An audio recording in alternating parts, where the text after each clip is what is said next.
Hi, my name is Arya. And this is Devendra. Today we're going to be talking about the modern narratives of females, which revolve around the sexualization and the masculinization of females and how it is portrayed in media today. And the reason that we're whispering is because we're doing a fun thing where we're recording this in our school's library.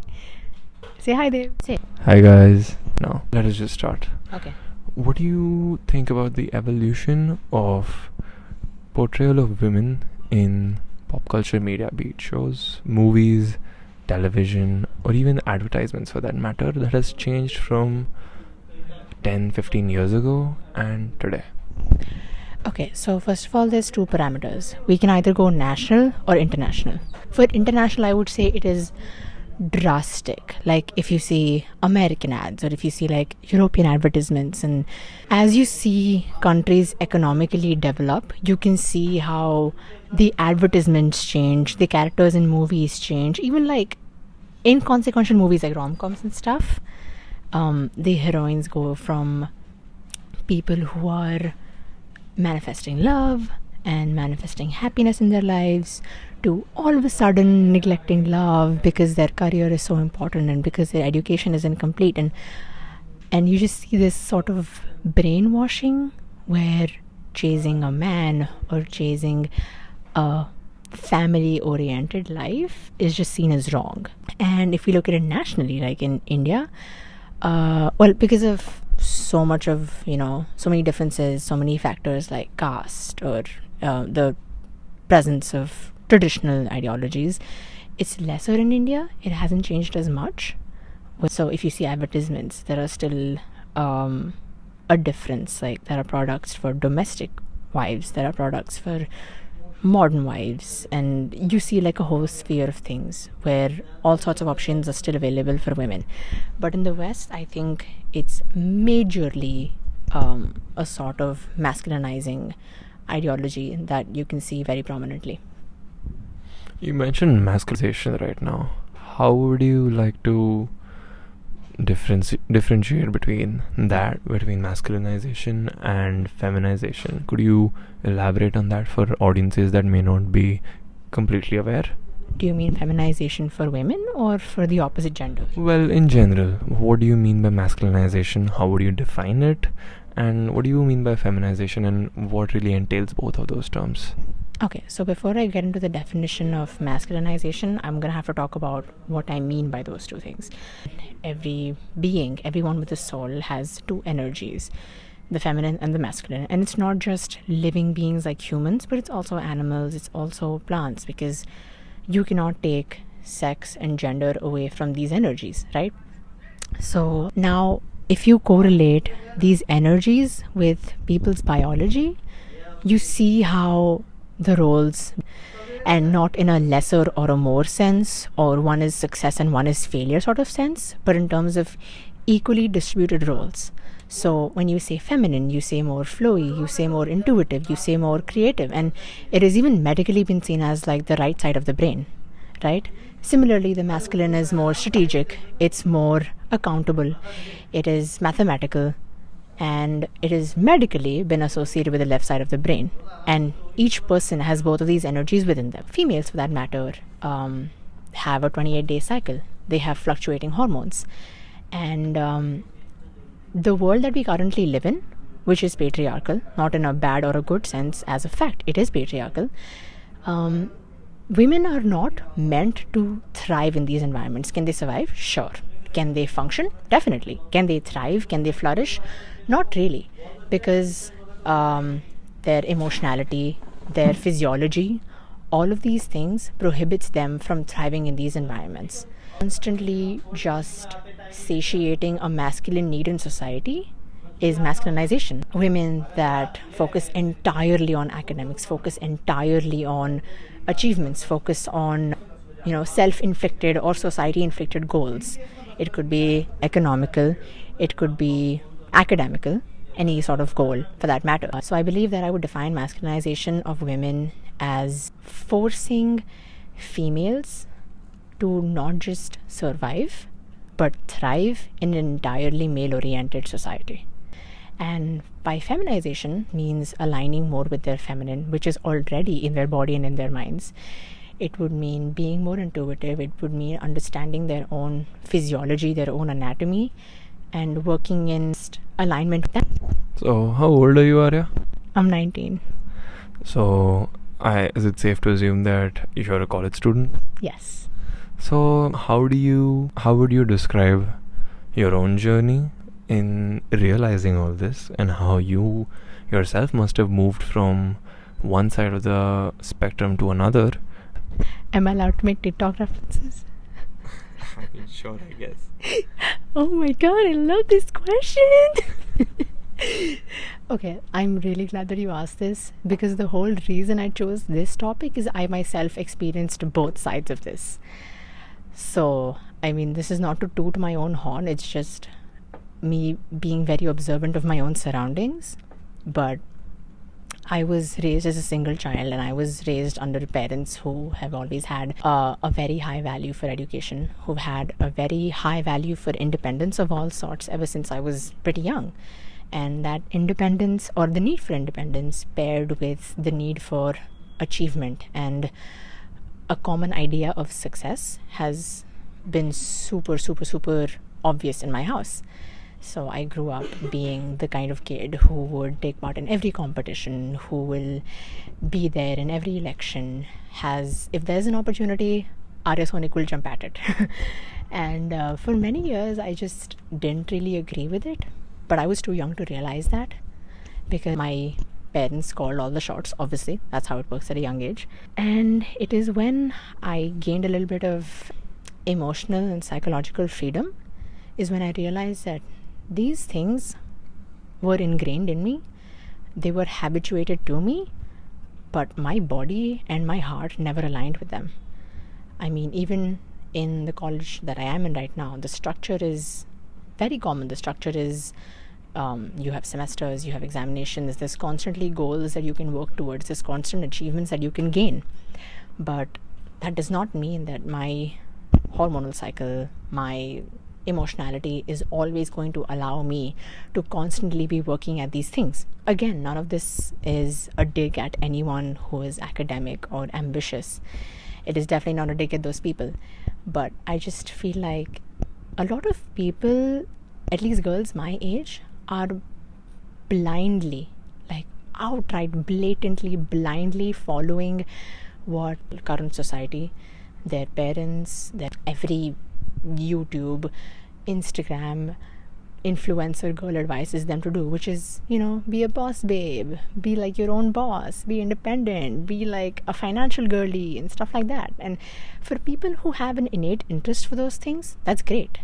But everyone that I see nowadays feels short of achievement. And I just think that it is socially ingrained in them, and it is not something they innately want. So you feel like whatever that they're doing, they don't have their heart in it? Yeah, I just think that right now they're working like robots who walked out of a factory, and they're working very mechanically. And the structures that we exist in right now make the mechanical behavior so much more easier.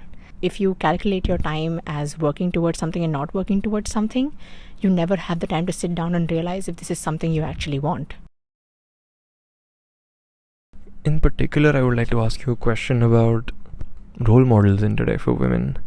In pop culture and in modern media and music, you see role models such as Cardi B, Megan Thee Stallion, and even Indian actresses for that matter.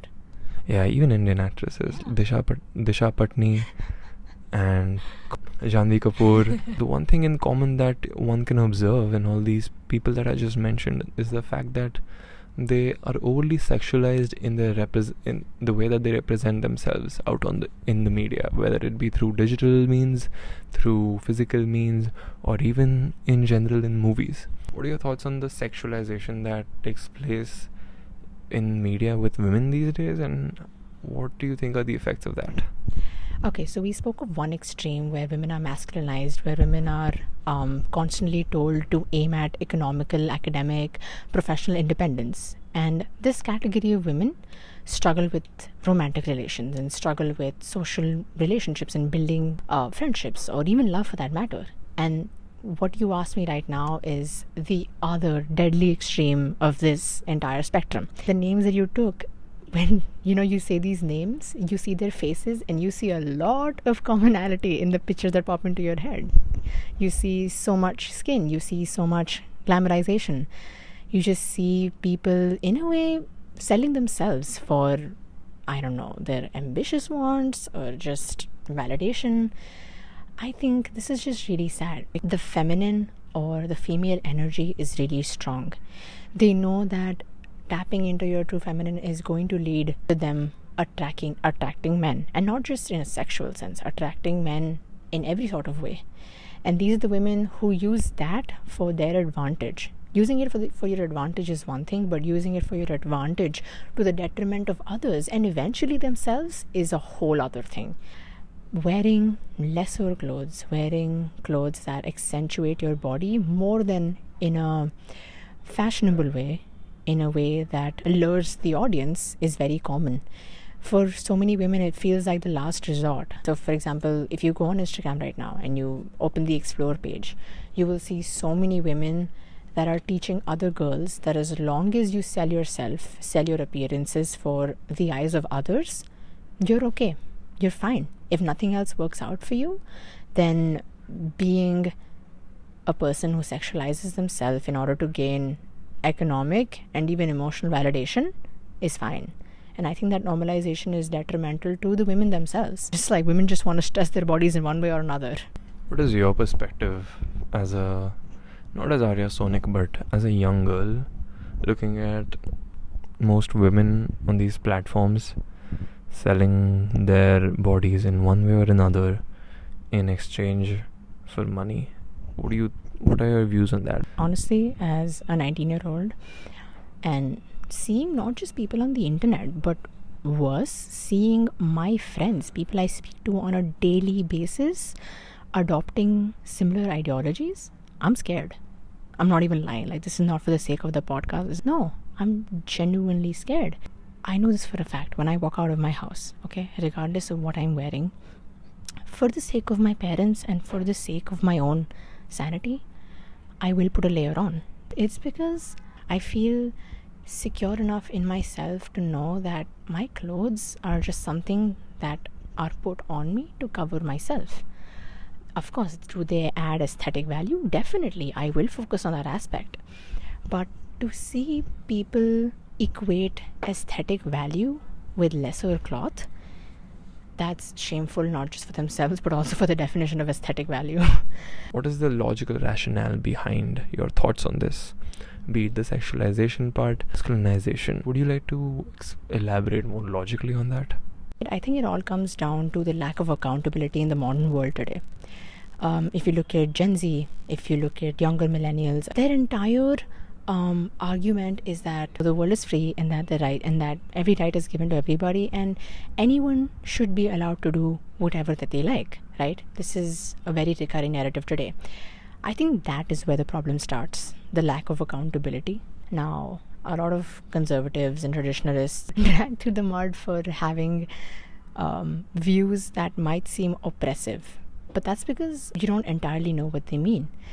When people say that they're pro-life and not for abortion, it is not about letting mistakes occur and forcing women to pay for their irresponsibilities, but it is about limiting promiscuity. It is about making women accountable. It is about healthier sexual lives of people instead of the dating pool that exists today. When Indian nationals or like Indian conservatives say things about women dressing a certain way, it is not about degrading women or slut shaming women who dress provocatively. It is about maintaining a stature, not just for the gazers, not just for men. It is about maintaining one's own identity. It is about building female self-esteem in a healthy manner. So I think a lot of narratives that revolve around accountability today are taken in a false sense, are seen as an egoistical farce. I feel like the more females look inwards, the more they sit down with themselves, the more that they ask themselves what they really want, I think they will all come to a similar conclusion where they would want more for themselves. I think if women really sat down with themselves, they would realize that what they truly want is beyond all of this. And the choices that exist for them are endless, and which also, in a very positive manner, include motherhood, include being at home, include looking after children, include building a loving family. And I think those options today are not just ignored, but outright dismissed for women.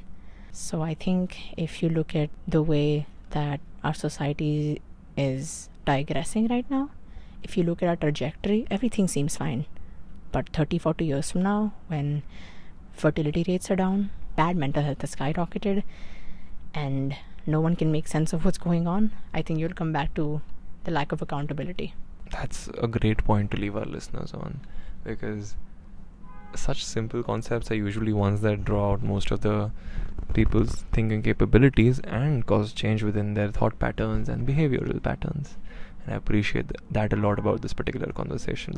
Thank you for being such a great host of your own podcast. I was just here asking the questions. And until next time, bye.